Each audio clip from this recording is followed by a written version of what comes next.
For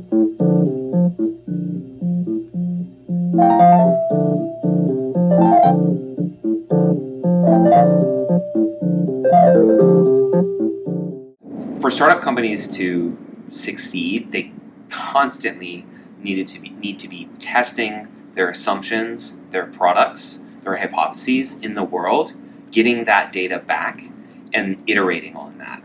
Quick, qualitative, user-based data is by far the biggest thing that they need to be focusing on. Once they kind of nail that product market fit, you still want that qualitative data all the time, but you can start introducing a little bit more of the quantitative metrics that they're aiming for that reinforce the strategy that they're going after. Data is absolutely essential. I think qualitative data early on, and then it builds up to more quantitative data later. Fundamentally, I think the key is it comes down to culture and how do you embrace experimentation.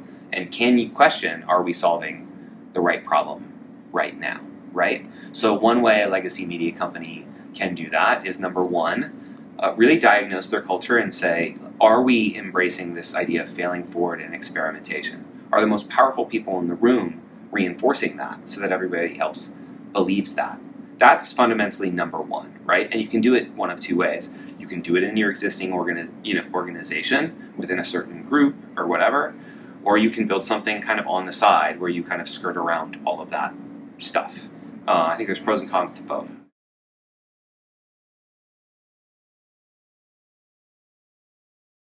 Data is not the only tool, right? I think culture is much more important than data standing by itself.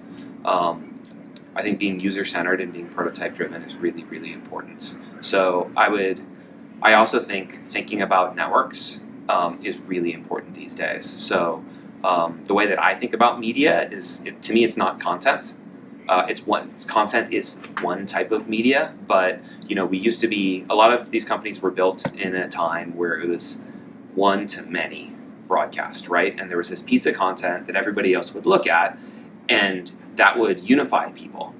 But now we're in this many to many world where there are lots of different networks and lots of different things can flow through those networks. So media to me is the connective tissue of society.